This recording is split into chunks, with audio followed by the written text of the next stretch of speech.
So I think I want to begin tonight um, addressing a question that I got by email, which I think was a useful topic for all of us. And it relates to the practice of meditation and its application in our daily lives. And I think it will give me an opportunity to talk a little bit about the path and how this cultivation happens and how it unfolds, and ways that you can support this wakefulness and support yourself in growing and deepening with this wakefulness that is already here. And I see that this topic relates to a couple of the other questions that are coming in, so hopefully we'll get to kind of a few angles on this theme. I will say also, just to begin, that I get the sense that a lot of folks are getting tired, and that, again, this is from some emails that I've been getting, and that in the beginning of this shelter-in-place phase, or just the adaptation to the crisis, people had a lot of, even though it was very hard, right? There's a lot of acute difficulty, both in dealing with direct impacts of the work impacts and health impacts directly, and family members affected, and so those direct impacts, and just the impact of having to completely rearrange the way you do life, with your kids at home and things like that. And the sense I get is that even as hard as it was in the beginning, there's a way, and this is true a lot of the time in kind of any difficult situation, we have a sort of survival energy that can kick in, and we can face incredibly difficult and challenging things. That's something that we as humans have, right? And I've just been getting a few comments and questions lately about how that some of that energy, some of that, what you can muster to face the new situation starts to wear out after a while, and people you can get fatigued dealing with the challenges ongoing, and the sense that one doesn't know how long they will continue, right? Or just dealing with a heightened sense of threat or risk, or even just dealing with the cycles of hope and fear around when things will return to normal. And I'm using that phrase just as a thought that I think occurs to people, whether we'll return to normal or whatever that means at all or anytime soon. So I think that there's a lot of ways that, it's easy to get tired, right? And so it's important actually to deal with that directly, and to deal with it in a couple of ways. One is to make sure that you're attending to this body and mind in whatever ways rejuvenate and replenish it, even just a little bit, right? And so some uses of the meditation and are things that maybe it's not even designed for, but you can use concentration to just get a rest from the torrent of thinking. And so you can use the breathing, kind of absorption in the breathing, as a way of quieting the mind and resting the whole system, resting the nervous system. That's like an off-label use for meditation. There's a lot of off-label uses. But I think other things that are really important are exercise, moving the body, moving the energy. Even if you're just doing it in your house, some adaptive way of moving the energy.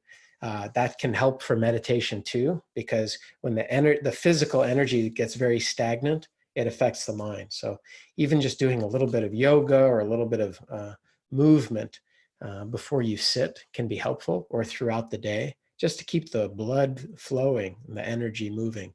So these are just a few little things I want to say before I get into the kind of the deeper question about practice. And the other piece is what I really referred to before, which is dealing with psychological time. And really kind of, in practice, we get good at beginning again. Because you just over and over again, coming back to the breath, coming back to this moment, you get caught up and you come back. And this moment is new and fresh. That's not a statement, this moment should be new and fresh. That's a statement of fact, of actuality. This moment is new and fresh. This has not happened before, right? We have never been in this moment here before, ever.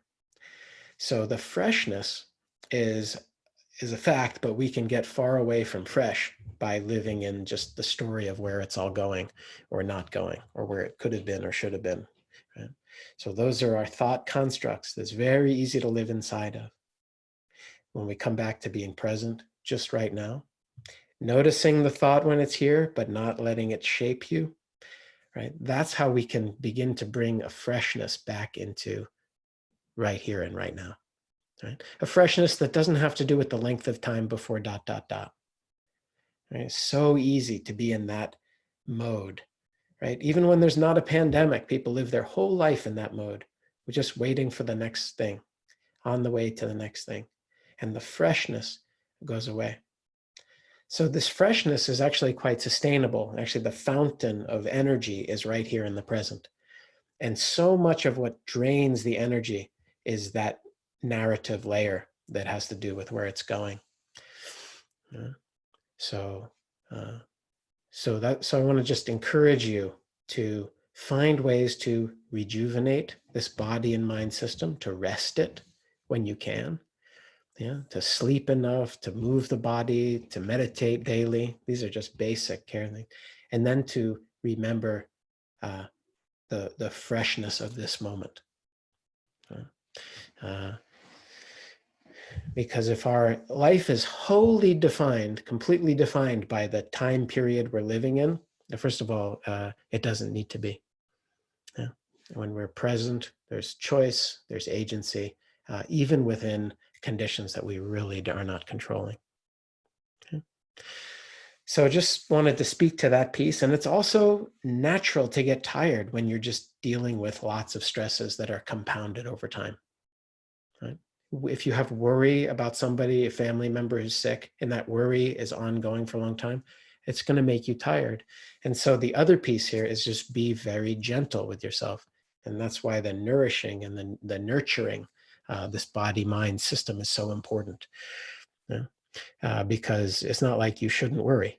You will worry. You worry about the people you care about. But we want to work with this worry and attend to the system so that we don't just, again, let the conditions run away with us, because that is very unsustainable. And maybe we feel the effects of that even a little bit now. Okay. So I want to now move to this topic. Let's see if I can read the question, because it was well phrased. I'm going to read it from my phone.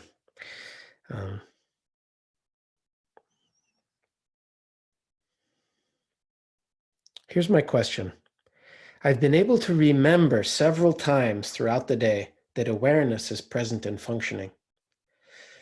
That's something that in case you're tuning in for the first time, that's something I say all the time. Awareness is functioning. And I say that all the time as a reminder for you to notice. Because this is sort of a consistent theme that I think is so important to point out again and again, to point to again and again. Right? That the underlying feature of all our experience is this awareness, this wakefulness in which all of it is happening. Now, that may not seem important to you now, but it is very important, right? And it's important as a kind of a truth about the way things are that becomes more obvious as we practice. But I note that again and again. Awareness is already functioning, and whatever you're experiencing is appearing via awareness. Right? I say that so that when you're meditating, You don't think you're somehow manufacturing awareness by sitting down and getting in a special posture. No, awareness is already here. We're just not used to noticing that it's functioning. Yeah, to notice how life is appearing to you. Right? We just think, oh, this is life. But no, life is appearing through this substance, which is awareness. So that's something I'm saying all the time. This person says, I've been able to remember several times throughout the day that awareness is present and functioning.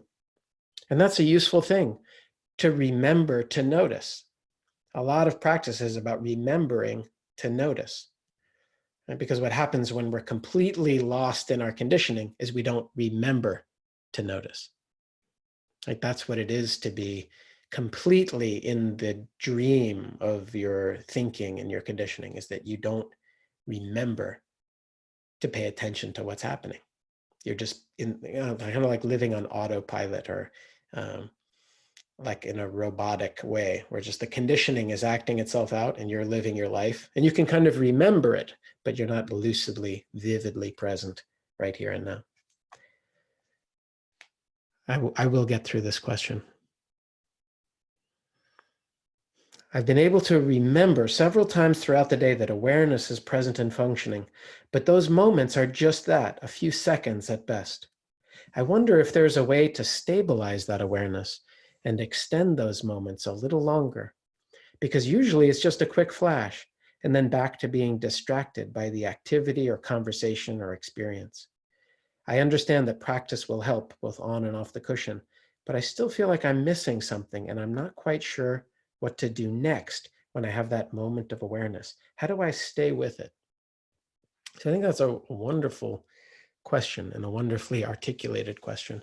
And part of the reason I want to address it is because I'm guessing many of you have similar experiences or notice the same thing. You can remember to notice that awareness is functioning, and for a brief moment you notice, oh, this isn't just happening, it's appearing to me. The world is appearing through seeing, hearing, through feeling, sensing with the body, and also appearing as inner experience is also appearing through body sensing and through the mind door, which I've talked about.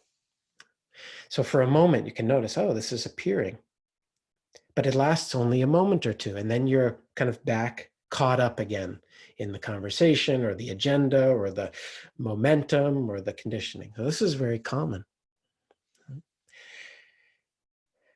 And this is why the practice of mindfulness is so important. So in a way, this thing of noticing that awareness is functioning, that's not something you can sustain through effort. So the functioning of awareness is something you can notice, and then it's just that noticing lasts as long as it does until something takes you. Yeah.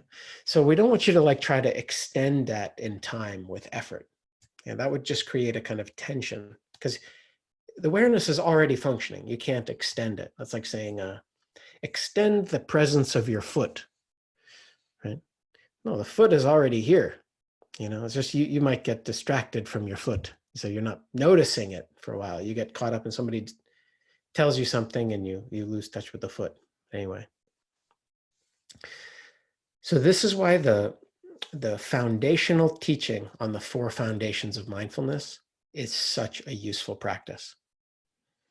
So the teaching on the Four Foundations of Mindfulness comes from one text. Many of you know this, but I want to go over it again because it's foundational. The question is, how do I live with awareness? And I hope you all have that ambition. Yeah, I hope you feel ambitious around that, right? Like, I don't want to just settle for like some moments where I'm present. I actually want this to be continuous. I want to not be kind of blown away by every little thought or impulse or conversation or situation that comes up. I don't want to have that awareness be so unstable that anything can just sweep it away or blow it away. I want it to be stable and robust. I want this to be like, that's a very wholesome desire. Yeah.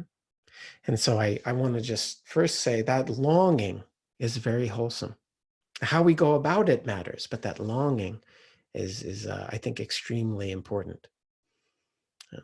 And sometimes people hear meditation stuff and it's all about the present.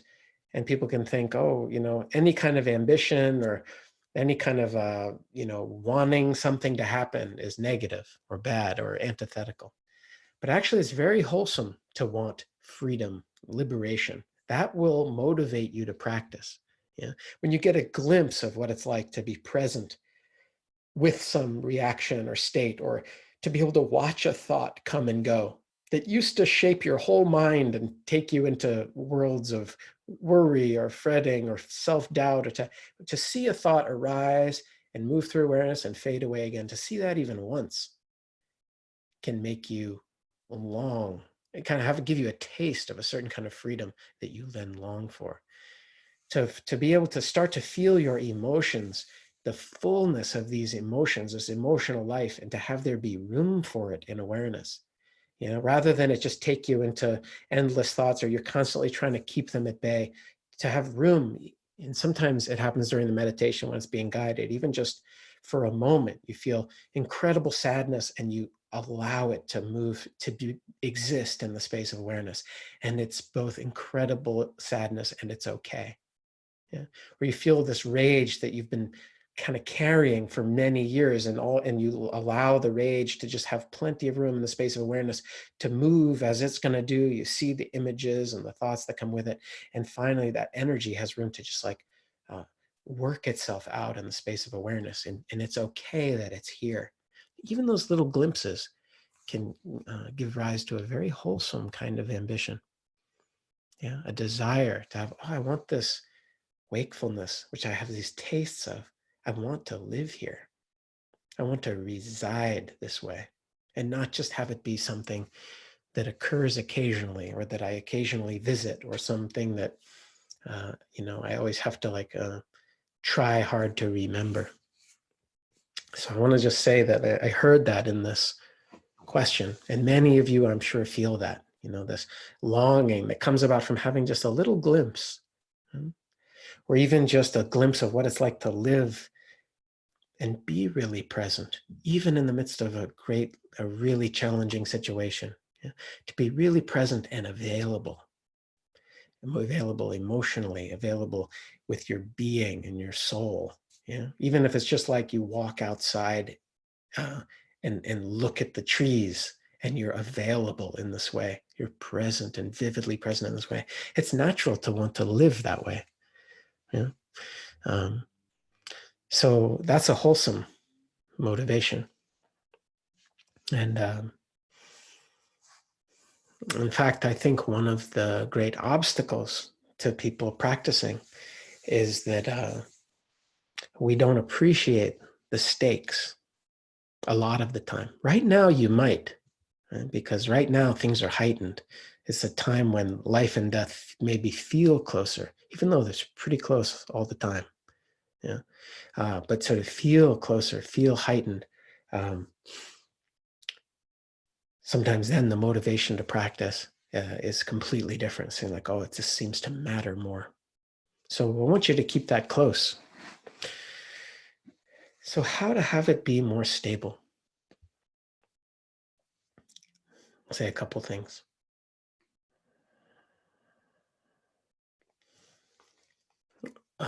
One is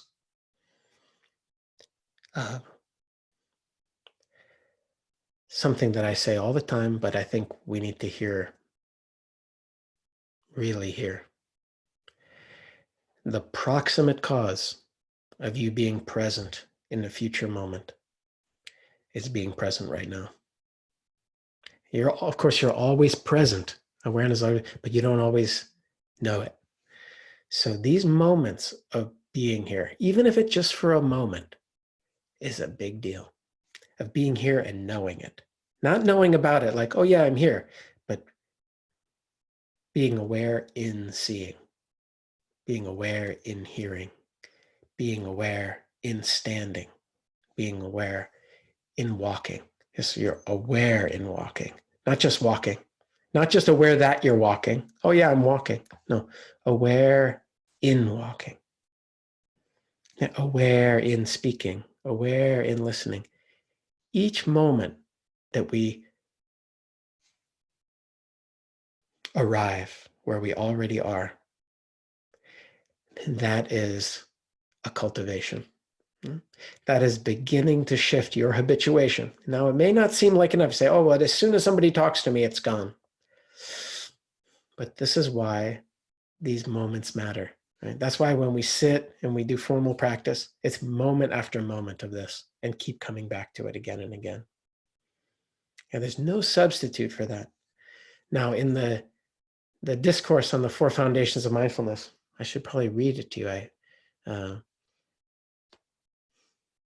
I'm going to go get it. I have it right here on the shelf. This is the nice thing about me being home. I can go grab a text off a shelf. I'll be right back.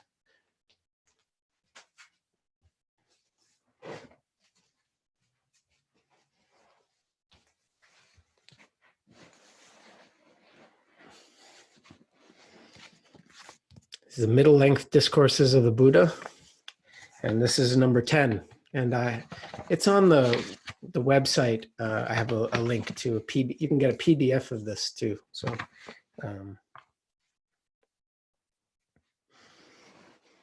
so this discourse basically contains the full set of instructions on how to practice mindfulness. Right? And the Buddha was a genius, or the Buddha's students, but we think this was from the historical Buddha, right? A genius in terms of how to organize practices into structures that could be remembered and are simple to practice. Right? So in terms of how to cultivate mindfulness, the Buddha divided the whole of the practice into 4 domains. Right? First domain is body. Okay, mindfulness of the body. The second domain is the feeling tone, which you've heard me mention before, which is the pleasant or unpleasant, or neither pleasant nor unpleasant feeling tone in the mind that arises with any moment of sense contact or contact with thought or perception. Feeling tone. The third domain is mind states. And the fourth domain is a bunch of ways of breaking down the teachings, which I get into in a little bit.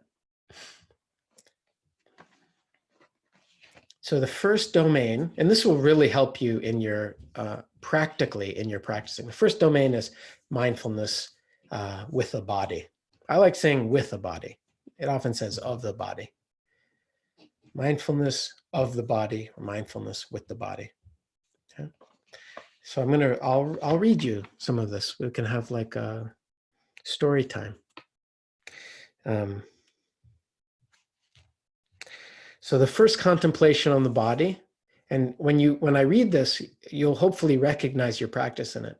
But the Buddha says very clearly in this, says, in case you're wondering, this is the direct path for the purification of beings, the surmounting of sorrow and lamentation, for the disappearance of pain and grief, for the attainment of the true way, for the realization of nibbana, namely the 4 foundations of mindfulness. So basically he's saying this is the direct path to awakening, waking up. And so for that question, we could say it's also the path to the wakefulness being unshakably stable, or let's just say, even to be modest for all of us mere mortals, really a lot more stable. Okay. So take in this teaching, because this is the direct path. What does that mean when the Buddha says direct path? Why say it that way, right? Well, it's so that you have, if you have faith in something, then the way you pursue it is very different. Yeah, what you invest in it is very different. I think one of the things that really prevents people from immersing themselves in awareness wholeheartedly is that we don't, in our culture, have faith in how transformative that is. Because we don't see examples walking around so much that we can, recognize of how different that is. Yeah. So that is, when you have faith in something as a transform, then you put so much more into it. Even just and you can notice this, just like the psyche, like I've noticed this practicing under different teachers. When I really have faith and confidence in the teacher, the way my own psyche allows the territory to be entered, it's just like, it's very different. So I noticed that a few times very vividly in my own practice history. It's like that kind of faith really allows the mind to drop in, to be available to what is here now. So sometimes we're showing up kind of like, oh, maybe this will do something, maybe it won't, kind of a little. And so that's why it says here, this is the direct path. It's to evoke that. Now, nowadays, we don't always believe what we read, right? Maybe this is fake news. Maybe that's just made up. So we don't know, right? And we tend to be skeptical in a way that I think is also useful. Right? But I will say that is a useful thing to have in there from the Buddha. It's like, this is a direct path. So mindfulness with breathing. This should sound familiar. How does one contemplate? I'm paraphrasing a little bit here, so I don't read the whole thing. How does one contemplate, abide contemplating a body as a body? So basically what it says is, when breathing in, one knows I'm breathing in. When breathing out, one knows I'm breathing out. That's a little paraphrase, but that's basically. It says when breathing in long, I know breathing in long. So basically you're aware of the track of the breath. Yeah, you're aware of the whole arc of the breath and aware of the arc of the in-breath. If the breath is shallow, just know it as it is. You're not. So if the breath is short, you know the breath as short. If the breath is long, you know the breath is long. But you don't need to think short or long. Basically, it's saying when breathing in, you're aware with breathing in. And breathing out, you're aware with breathing out. Okay. Did you hear the word I used in there many, many times, or I should say the Buddha used? Aware. Right? So this is a training in awareness. Aware with breathing in, aware with breathing out.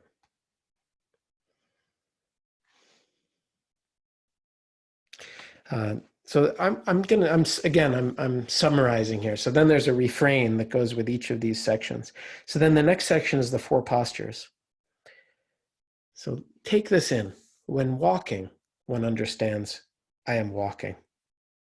When sitting, one understands I am sitting. When lying down, one understands I am lying down. Or one understands however the body is disposed. So what does that mean? So this is the training. Yeah. So the body is a great anchor for your awareness, right? So awareness is always here as the ground of experience, always.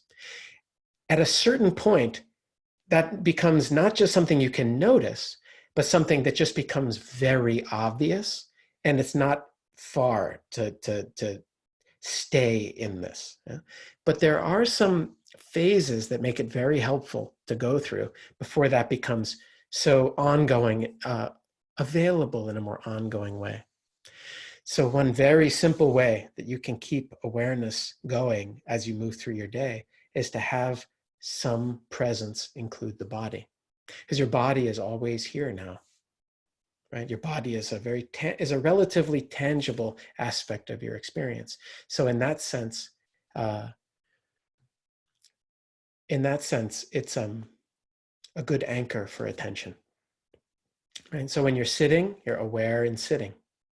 You can just be aware of the whole body sitting. When someone's talking, if you keep 70% of your attention in your body, or 30% of your attention in your body, that's a way of helping you stay present. So this training includes the 4 postures, or however the body is disposed. So that's both something you can practice during, all the time, every day. And it's also something you can practice in a continuous way when you're in formal practice mode or retreat time. So we practice sitting, we're aware in sitting. Then we stand up, we're aware in standing up and aware in walking. Yeah. When you get caught up in thinking about something, of course, you notice it. You come back to just being aware in this body. Yeah. So that's something through the day. See if you can let the body be like your support, your reminder. Oh, come back to the body. However the body, whatever position the body's in, oh, where in the body. Yeah. So that's, again, in the formal meditation, we use the breathing a lot, as I call it, an anchor. Yeah. So we're breathing, and I say breathing with whatever else is appearing. Well, it's true with the body sitting too. But when you get used to feeling the whole body sitting, staying present with that, that's happening all through the day. Whatever posture you're in, there's this body here. So body, aware in the body, and then with whatever it is that's appearing. So this might help you, because for for most people, almost everybody, the momentum of the conditioning is so strong in terms of thoughts and emotions, and the identification with it is so strong that it actually, you can be present for a moment, and then it will just take you without you having, unless you have some kind of anchor, unless you have something to help you stay tethered to the present in a way. Yeah. So in the formal practice, we use the breathing body, but you can use that all through the day. Yeah. And again, this body, it's not something you just have or observe. Practice walking around in it, like you're in a virtual reality simulation and you've been parachuted into this body that feels so real, right? And try, you could do that right now. Just try looking around from within this body. Notice you have a face, you know, and it moves, and even your hand, you can lift it up. And so notice what that's like to inhabit this body in this way. We're not used to that so much, right? Because we're just, again, we live in our thought worlds, and we're not in the habit of inhabiting the body. But that's a really useful foundation for awareness, is this body. It's always here. Walking, standing, sitting, and lying down. That's called the four postures. And those four postures are standing for, well, the body's always in some position. Okay? So again, that as a foundation, so useful for then being present with some of the more subtle aspects of experience. When you're in a conversation and you don't want your reactions to run away with you, put some of your attention in your body, feel your feet on the floor, inhabit the body with awareness. Now, at first, it's almost like you have to map your body into your mind. I think through literally the neurons have to kind of start integrating this, map it more. And that happens the more you're present in the body. Okay? So some athletes can perform at a very high level, but it's really different to have an awareness body. So that's super useful to practice. So you can do that gardening, you can do that walking in the neighborhood, you can do that just standing. Yeah, anytime this body is available. So that section was on the four postures.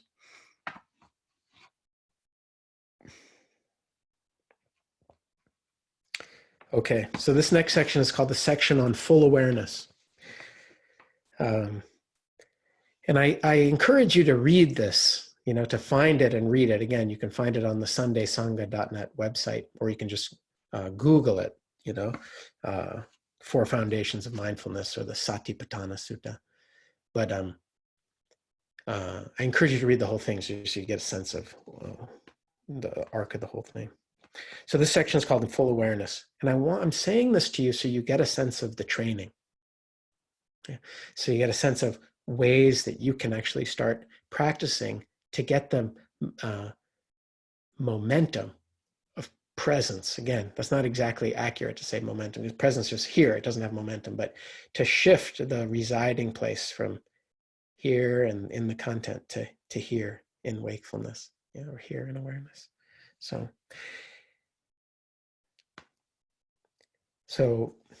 this is addressed to monks, so it always says bhikkhus, but it means whoever's practicing. A bhikkhu is one who acts in full awareness when going forward and returning. So it just means when you're going somewhere, when you're coming back, in full awareness. Yeah. So we're always on our way somewhere, but we're not always in full awareness where we are. Yeah. So again, that's a wonderful practice. Wherever you're going, can you be in full awareness as you're moving? When going forward and returning, who acts in full awareness when looking ahead and looking away. That's really also very interesting, right? Looking ahead and looking away. So it speaks to the fact that you can be aware of moving both the head and the attention. So sometimes we're just looking and then we try to become aware, but can you be aware and looking ahead and looking away? So that the awareness includes the movement of looking. That's something that's happening in awareness. Who acts in full awareness when flexing and extending their limbs, right? That just means when reaching for something. Anytime you're reaching, can you be aware in reaching? And if you are, you might be aware of the impulse to reach first. So again, this is how the training starts to get embedded in everything we do. So flexing and extending the limbs. Who acts in full awareness when wearing his robes and carrying his outer robe and bowl. Now, I know all of you are wearing robes all the time, but for you, it means whatever you're wearing, so, putting on your clothes, and here your clothes are in a way can be an anchor for attention because you can feel them on your body. And also, do you carry your outer robe and bowl? Whatever you're carrying, you're carrying something, backpack. Well, now we're not going anywhere, so maybe you don't carry that much. Your phone, that's like your spiritual talisman that you carry everywhere, even around the house probably. So it's like, can you act in full awareness when carrying your phone? That will be a challenge to you. Who acts in full awareness when eating, drinking, consuming food, and tasting. Okay, so that's mindfulness with all eating. Yeah, so it's awareness with the tasting, the swallowing. So this is something while you're in this phase, while you're in this home retreat, you might practice with, having some meal where you're just actually, or even a part of a meal where you actually are in full awareness while you're reaching and taking the food and tasting. This is what we do on retreat, chewing and swallowing. Who acts in full awareness when defecating and urinating. And that's in there because why? Maybe because it's very important, but probably to indicate to you that there's nothing that's off limits. Everything is included. Acts in full awareness when urinating and defecating. And I'm going to say something in a moment about this. Who acts in full awareness when walking, standing, sitting, falling asleep, waking up, talking, and keeping silent. In this way, one contemplates the body as a body. That too is how a bhikkhu abides, contemplating a body as a body. Okay. You can easily say to yourself, well, those moments are not that important. Right? Why is it important to act in full awareness when doing all these very mundane things? It may not be important in itself, because maybe it's not that important that you go, are aware while you're going to the bathroom. But what that practice is doing, and this is the way we practice on retreat, where that's your only job. Your only job is to be fully present in whatever it is you're doing. We start to cultivate a continuity of presence of just one thing after another. You get caught up, you come back. You get caught up, you come back. And that's your number one priority on retreat. So it's not that any of those activities in themselves are so important, but what you're cultivating is you're learning how to live in awareness. Awareness with all these things that are very habitual. Okay? So this is a moment-to-moment cultivation. But let's not think of it as a cultivation that's just about getting to the outcome. It's a cultivation that's allowing you to be more fully alive here and now, more available to be present with the full range of your experience, even the difficult stuff, here and now. But the text is useful because it gives you a sense that the training involves a continuity. And this is just the section on body. A continuity of awareness with the body as a support. The body moving. The body is here all the time. Can you get a sense of what that continuity is like? And again, the continuity is in the awarenessing. So it's not that it will be continuous, but it's just we keep coming back again and again to just this. And that's how we start to habituate ourselves in the beginning to being present. Yeah? So the momentum, we say, starts to shift from just being lost here. The momentum of presence starts going. And this is without anything challenging happening yet. This is just the basics of moving around. Okay? So I hope you get a sense of that. And then in the next sections, we start to include, this text has a lot in it. I'm not going to get to all of it tonight. But then we start to include the content of experience, all the stuff I'm always talking about in the guided meditation. So both the feeling tone that happens when experience contacts us through the senses or in the mind. So now we're present, and we're present with this feeling tone. Why is that feeling tone one of the four things? Because it's the feeling tone when you see something, or you hear something, or you smell something, or taste something, or you think something. It's the pleasant or unpleasant feeling tone that sets up the reactivity. So if you can notice the feeling tone, that is like a special key to help you stay in awareness. So without that key, the chance of you getting caught up or taken over by what's appearing is much greater. So the Buddha in this text is a compassionate figure giving you, say, oh, you have a body. Can you begin by cultivating this awareness with this body, with the breathing, with the postures? Yeah, so you have some stable base. And from this stable base, let's now include this feeling tone. As subtle as that is, you think something, there's a little pleasant, and I gave you that shorthand contact sensation. Yeah, it's called Vedana in the Pali. You see something pleasant, there's a little pleasant feeling tone. Contact, pleasant. You hear something that's unpleasant, maybe one of these conversations where you get caught up, contact, unpleasant. You think something, contact, pleasant. So that's another area we want to start including. So that magical key, help you stay present. Oh, it's like, it's not magical, but it could feel that way. Oh, I was present already in this body. I heard you talking, I heard the contact, and then I felt the feeling tone. I'm still present with this. Okay.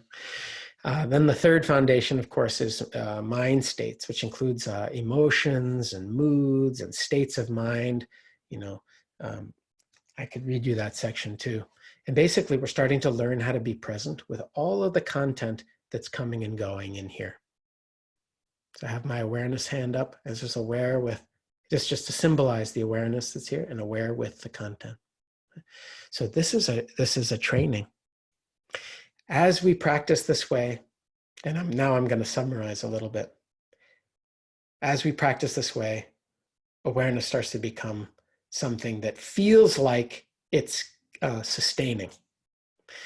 Because it was here all the time. So it feels like it's sustaining just because we're more used to abiding with this. And you have your anchors, your foundations here. So the body is a foundation. The feeling tone or Vedana, another foundation. It becomes a support for awareness rather than a thing to take you out of it. The body becomes a support for awareness. The Vedana, even the unpleasant Vedana, feeling tone, becomes a support for awareness. Mind states, like I'll read you what kinds of mind states are included.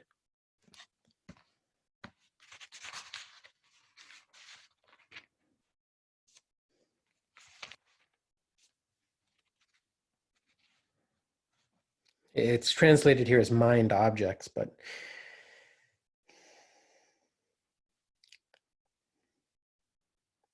there being sensual desire in one knows there is sensual desire in me.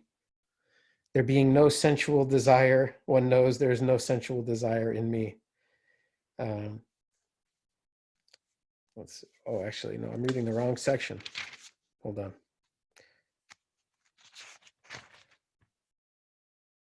Oh, mind, yeah, here it is. It says contemplation of mind, yeah. And how does a bhikkhu abide contemplating mind as mind? Here one understands mind affected by lust as mind affected by lust, and mind unaffected by lust as mind unaffected by lust. One understands a mind affected by hate as a mind affected by hate, and a mind unaffected by hate as a mind unaffected by hate. Do you hear those two words? Mind affected by hate. right? So it's like the state is present. And in there, the pointer is you're present with these states of mind as they come and go. It's not saying don't have states of lust, don't have states of hate. It's saying one knows the mind and its condition.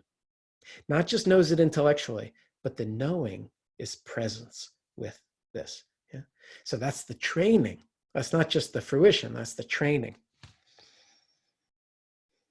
Mind affected by delusion is mind affected by delusion. You ever know your mind is affected by some overlay, or it's just confused? So that's the training. When it's confused, one knows, oh, confusion. This is confusion. I'm just aware with a state of confusion rather than trying to get it unconfused. Right? When the mind is concentrated, one knows the mind is concentrated. When the mind is unconcentrated, one knows the mind is unconcentrated. So there's awareness with all these states of mind coming and going, and that's the training. So we want you to practice that in the formal meditation. If you don't have a formal practice, it's pretty hard to practice this live, just in the mix, because that's more, it's not that it's fundamentally more complicated, but it's effectively more complicated. So the awareness, so the training with the foundations is body, feeling tone, mind, which includes emotions. When there's sadness present, one's present with sadness. When fear is present, one's present with fear. So that's the beginning of the training. And the more we practice this way, what starts to happen is awareness, not only do we get used to living here where we are, and then including the stuff that usually took us away. Not just including it, but including it as a support for awareness. That's why, in a way, it's also called the foundation. Right? It's a foundation for awareness. So those mind states that used to think like, oh, I wish this wasn't happening, that becomes a foundation for awareness. Oh, I'm meditating on the mind affected by confusion. I'm meditating on the mind affected by fear. That's the support for awareness. The fourth section has all these specific teachings in it, which would take a little too long to get into now, but they're just different aspects of experience you can include as a support for awareness. So a couple different things happen, and this is how it starts to really become robust. Not only do we start to learn how to live where we already are, which is here, and include what's arising as opposed to just be taken over by it. But as we see the conditions coming and going, as we start to see into the nature of the phenomena, including thoughts and emotions, our identification with them and our clinging to them and the stickiness with them starts to naturally soften, release. And that kind of insight, even though it doesn't necessarily come all at once, it may come gradually or in certain various different ways, that kind of insight, understanding more the nature, not only of the content of the mind and body, seeing its nature, seeing how when we identify with it, that's part of the stickiness. As we see its nature, its selfless nature, all this content is arising due to conditions. And you don't decide what conditions are arising, even in your own body and mind. As we start to see that the suffering comes with identifying with what's arising or just being lost in it, or trying to get rid of it, then we start to relax our grasping a little bit. As we see its impermanence, that also starts to happen more naturally. So that loosening makes the presence, it just naturally lets you start to let go into what's left. And what's left is just awareness itself. Beingness, presence. That's what's here all the time. It's just that we're so identified with the momentary condition, and we're so caught up in the thing that's arising, and we're so untrained in being present with it and including it, that it's effectively like we're always being taken out of awareness. So we actually start to relax into and let go. As we let go of the content, we start to let go into what's always here. And what's always here is just beingness, presence itself. Now, I know in the mix of your life, there's so many things that have so much valence to them. And so you will get caught up again and again. But I want to encourage you to practice, to have faith in the practice part and to really nurture it. And you will notice in quite a short time, I will say, a momentum begin to shift. Yeah, where presence just starts to be something that's a little more available. Even if it's a little more available, it's really different. Or available with more kinds of states. Things that used to have a total hold on you have just a little less of a hold. Or you'll notice, oh, awareness is present in places it didn't used to be able to go. And you have to consciously remember to practice with these things. That's why we have the body and all its postures. Feeling tone is something you can practice anytime. Yeah, of course, the thoughts are present all the time. And then the senses, that's one of the things in the fourth section. You're practicing with the senses, what you're seeing, aware in seeing, hearing, smelling, tasting, touching, thinking. That includes basically everything in the environment. So practice that way continuously. Practice that way through the day. And when you do get caught up and you lose touch with awareness, so that'll start to make it feel more robust over time. Yeah. Again, it's not something you build up or that you sustain. It's a natural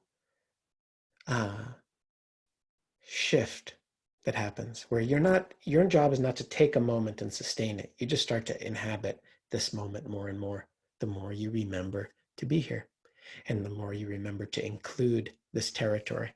And those four foundations is a wonderful shorthand and way of helping you remember how to practice and what to practice with. Now, this gets at one question that came in a few, in the Q&A. It's one of the questions I read in the beginning. And I think it's an important one.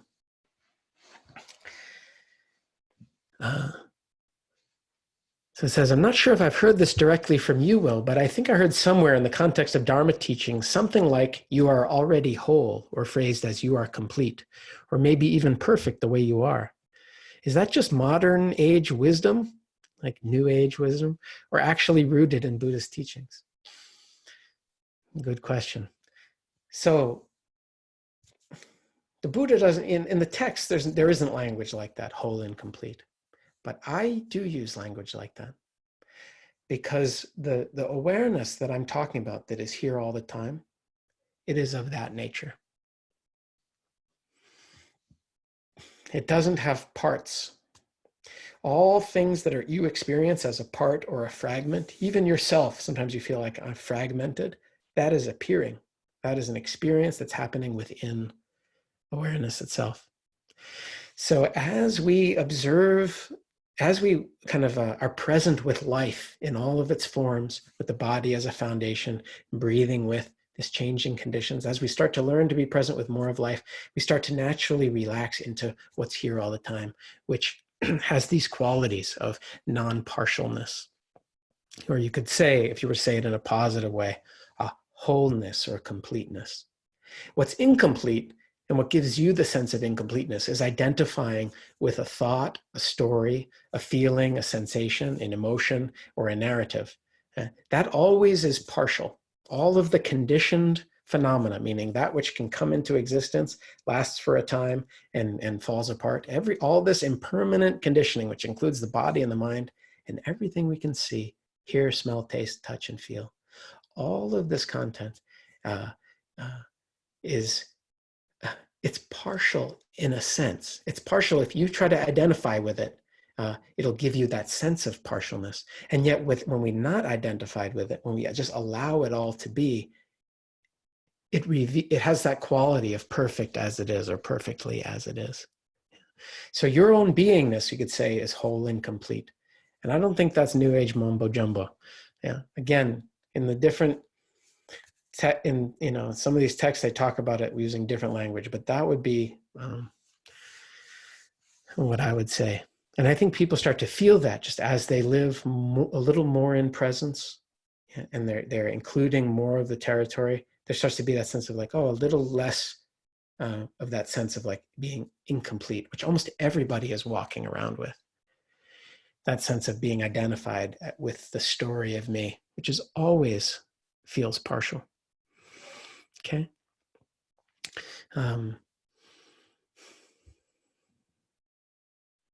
Yeah.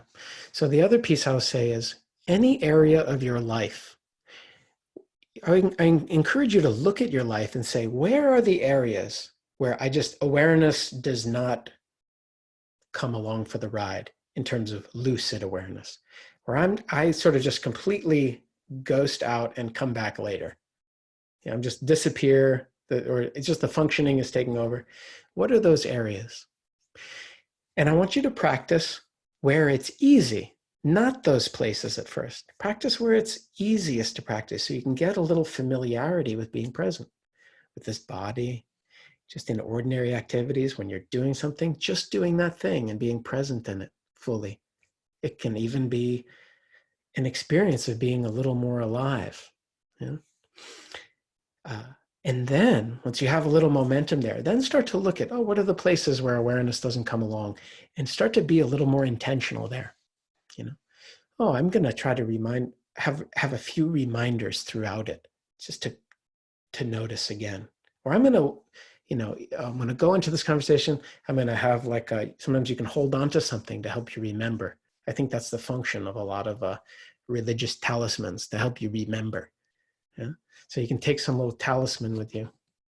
This is not a talisman, but it could be. You could make it one. Yeah? Just something to help you remember. Oh, stay present. So this is if you're holding it, that's touch. That helps you stay present in the body. Present with what's arising. Yeah. So anyway, I'd love to hear how this goes for you. And let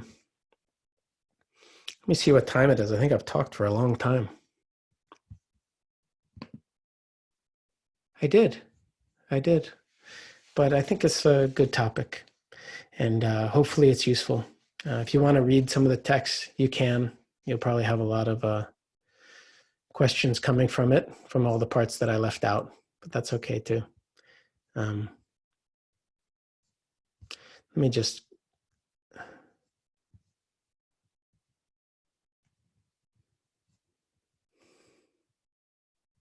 Yeah, so there's a question here which I think is useful.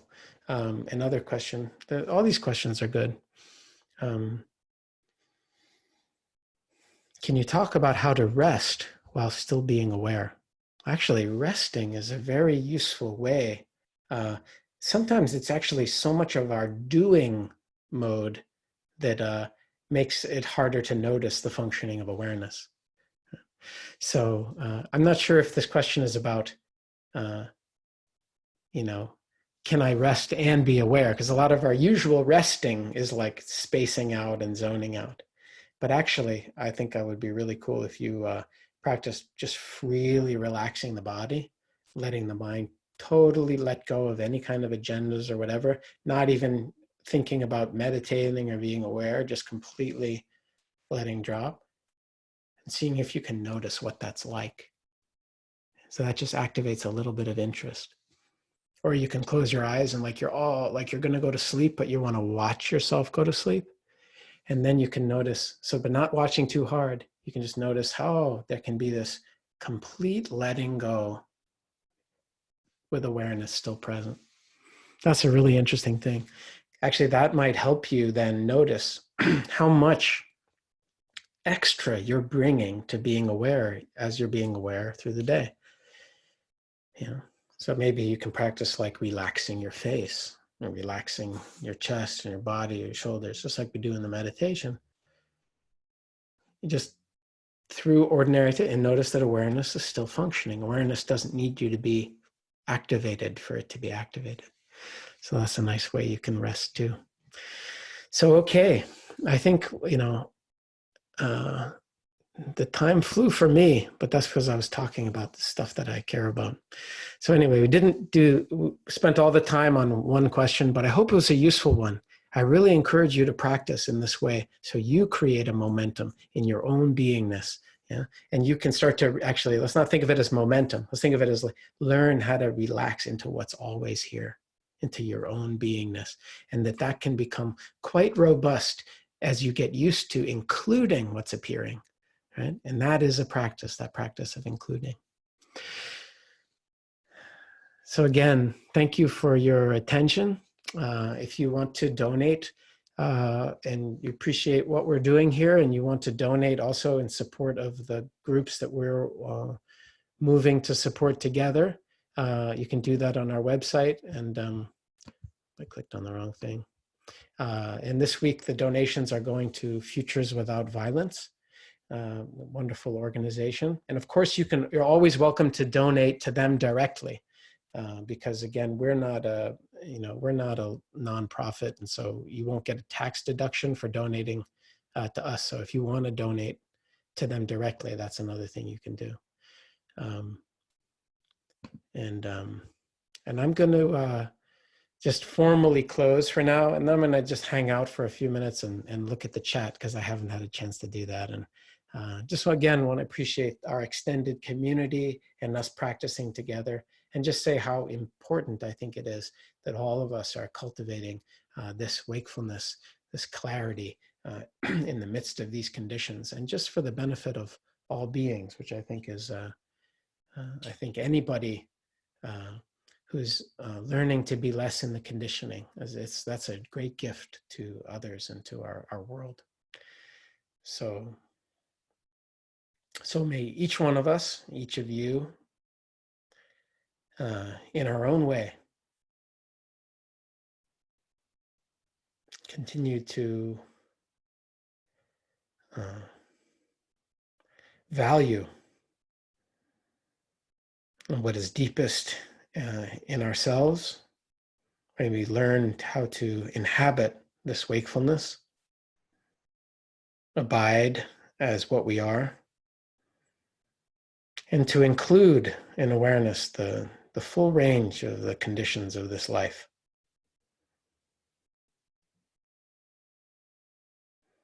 And may this be for the benefit not only of ourselves, but also for our near ones and dear ones, our friends and community, and hopefully, by extension, all beings everywhere.